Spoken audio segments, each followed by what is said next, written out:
आन्तरिक कार्यहरू। सहकारी संस्थाले कोपमिस प्रणालीमा संस्थामा समय समयमा बस्ने समिति र उपसमितिको बैठकको विवरण, संस्थामा कार्यरत कर्मचारीको विवरण, संस्थाले प्रदान गर्ने परामर्श सेवाको विवरण, समितिका पदाधिकारीहरूले लिएको ऋणको विवरण र खराब ऋणीहरूको विवरण प्रविष्ट गर्न सक्ने सुविधा उपलब्ध रहेको छ। बैठकको विवरण प्रविष्ट।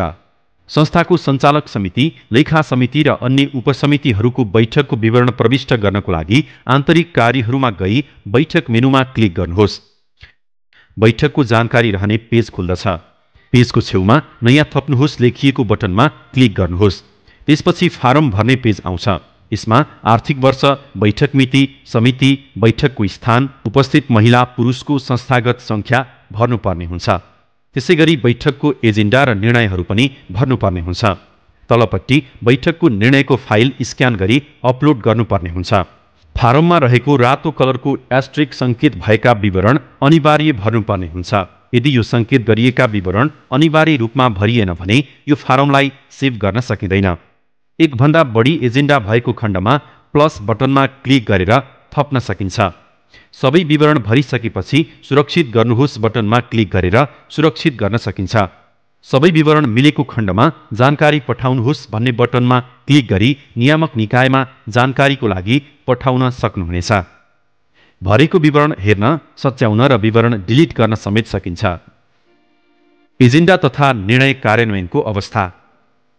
एजेन्डा तथा निर्णय कार्यान्वयनको अवस्थाको विवरण राख्नको लागि आन्तरिक कार्यहरूमा गई एजेन्डा तथा निर्णय कार्यान्वयनको अवस्था लेखिएको मेनुमा क्लिक गर्नुहोस्। यो पेजमा साधारण सभाको मिति, सभाको स्थान र कार्य देख्न सकिन्छ। अब कार्यभित्र संक्षिप्त विवरणको बटन देख्न सकिन्छ। यसमा क्लिक गरेर विवरण हेर्न तथा कार्यान्वयनको अवस्था सच्याउन सकिन्छ। एजेन्डा तथा निर्णय कार्यान्वयनको अवस्था हेर्नको लागि संक्षिप्त विवरणको बटनमा क्लिक गर्नुहोस्। एजेन्डा तथा निर्णय कार्यान्वयनको अवस्थाको फारम देख्न सकिन्छ। यहाँ कार्यान्वयन भएको नभएको तथा आंशिक के हो त्यसमा सिलेक्ट गर्नुपर्ने हुन्छ। केही टिप्पणी भए टिप्पणीमा लेख्न सकिन्छ। त्यसपछि विवरणलाई सुरक्षित बटनमा क्लिक गरेर सुरक्षित गर्न सकिन्छ। कर्मचारीको विवरण प्रविष्ट। संस्थामा रहेका कर्मचारीको विवरण प्रविष्ट गर्न आन्तरिक कार्यमा जानुहोस् र कर्मचारी विवरणमा क्लिक गर्नुहोस्। कर्मचारी विवरणको पेज देख्न सक्नुहुनेछ। छेउमा नयाँ थप्नुहोस् बटनमा क्लिक गर्नुहोस्। त्यसपछि कर्मचारीको विवरण राख्ने फारम खुल्दछ।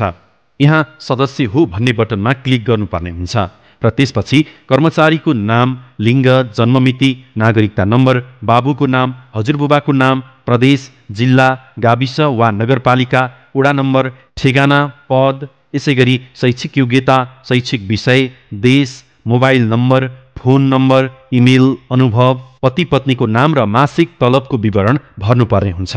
त्यसैगरी नियुक्ति विवरणमा नियुक्ति, नियुक्ति मिति, राजीनामा मिति भर्नुपर्ने हुन्छ। यसैगरी सुविधाहरूमा घर भाडा, भत्ता, मोबाइल, अन्य, यातायात भत्ता, खाजा खर्चको विवरण भर्नुपर्ने हुन्छ। त्यसपछि कागजात अपलोडमा नागरिकता र फोटो स्क्यान गरी अपलोड गर्नुपर्ने हुन्छ। फारममा रातो कलरको एस्ट्रिक सङ्केत भएका विवरण अनिवार्य रूपमा भर्नुपर्ने हुन्छ। यो सङ्केत गरिएका विवरण नभरेमा फारम सेभ गर्न सकिँदैन। विवरण भरिसकेपछि सुरक्षित बटनमा क्लिक गरेर सुरक्षित गर्न सकिन्छ। भरेको विवरण हेर्न, सच्याउन र आवश्यकता अनुसार डिलिट गर्न समेत सकिन्छ। परामर्श सेवा प्रदान गर्ने विषय प्रविष्ट। सहकारी संस्थाले कुनै विषयमा परामर्श सेवा प्रदान गर्दछ भने उक्त विशेषज्ञ सेवा सम्बन्धी जानकारी कोपमिस प्रणालीमा प्रविष्ट गर्न सक्दछ। यसका लागि आन्तरिक कार्यहरूमा गई परामर्श सेवा प्रदान गर्ने विषयमा क्लिक गर्नुहोस्। विवरण रहने पेज खुल्छ। पेजको छेउमा नयाँ थप्नुहोस् बटनमा क्लिक गर्नुहोस्। परामर्श सेवा प्रदान गर्ने विषयको फारम देख्न सकिन्छ। यहाँ परामर्श सेवाको नाम, परामर्श दिने व्यक्ति, मोबाइल नम्बर, इमेलको सम्पूर्ण विवरण भर्नुपर्ने हुन्छ। अब कागजात अपलोडमा गई कागजात अपलोड गर्न सकिन्छ। विवरण भरिसकेपछि सुरक्षित बटनमा क्लिक गरेर सुरक्षित गर्न सकिन्छ। भरेको विवरण हेर्न, सच्याउन र आवश्यकता अनुसार डिलिट गर्न समेत सकिन्छ। समितिको सदस्यले लिएको ऋण प्रविष्ट। सहकारी संस्थाको सञ्चालक समिति, लेखा समिति र अन्य कुनै पनि उपसमितिको पदाधिकारीले लिएको ऋणको विवरण कोपमिस प्रणालीमा प्रविष्ट गर्न सकिन्छ। यसका लागि आन्तरिक कार्यमा जानुहोस् र समितिको सदस्यले लिएको ऋण विवरणमा क्लिक गर्नुहोस्। जानकारी रहने पेज खुल्दछ।